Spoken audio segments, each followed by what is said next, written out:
I'm Eusebius McKaiser. I'm the moderator of this event. It is called the Freedom Debates, and it's here in the wonderful surroundings of the Apartheid Museum. We are here this evening to ask a tough question ahead of tomorrow, which is obviously Freedom Day, and it's an opportunity to take stock and to ask the question, after so many years of freedom in South Africa, how much freedom do we have? Why don't we have more freedom? Who's responsible for the gap between where we thought we would be and where we are? And what are we going to do going forward? And I can't think of a better setting than the Apartheid Museum. We've got amazing guests who are here.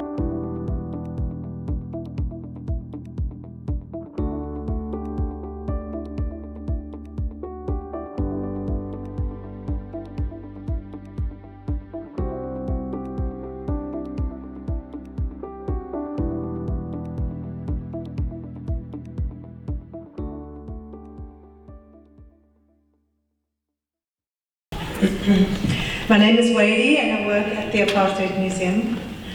This museum opened its doors at the end of November in 2001. It attempts to depict the contemporary history of South Africa, and its main focus is the apartheid story.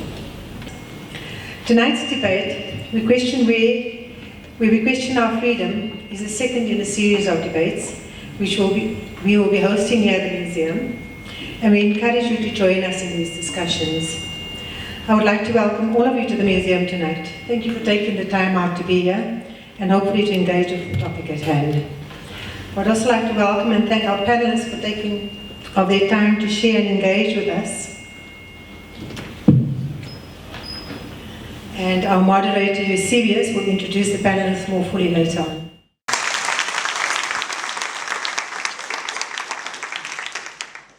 I'm Eusebius McKaiser. I'm going to be moderating this debate. We started last year. We're hoping to have a whole series around some of the significant days on our calendar. Youth Day will be the next one that we target, a very important demographic. This is the first one for the 2016 calendar year. And I'd like to really thank you up front for coming from across the city to Joburg. I know the traffic was a nightmare. It took me 90 minutes to travel here, my guests as well on the panel.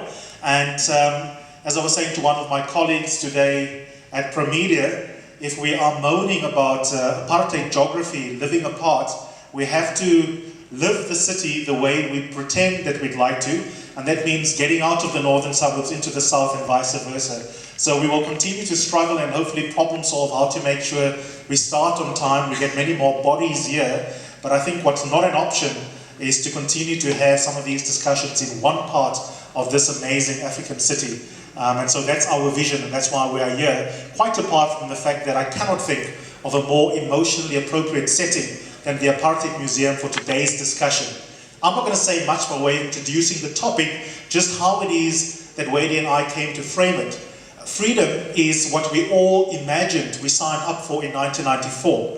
And tonight we are here to do several things. Firstly, to discuss our competing ideas of what success looks like. What does a free South Africa look like? What does freedom consist in? What is the benchmark against which we decide how free we are?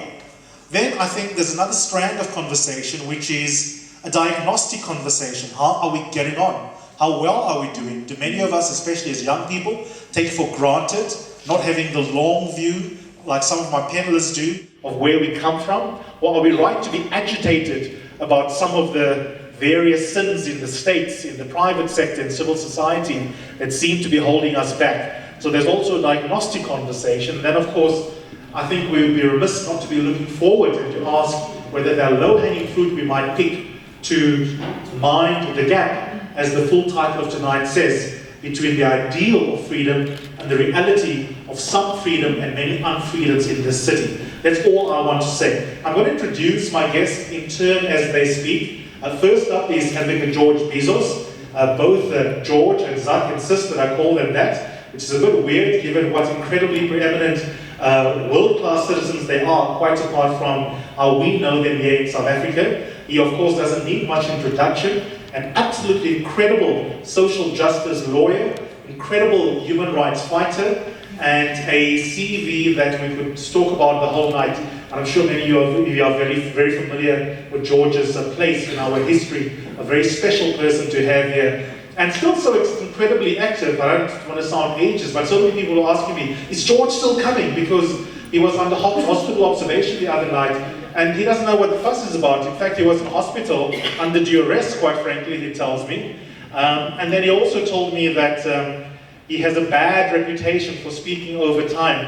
I reassured him that he has a reputation for speaking over time. I've never heard it described as bad. So each speaker is being allocated 10 minutes uninterrupted. I will gently nudge him, unless you're still hanging on to every single word, as you probably will.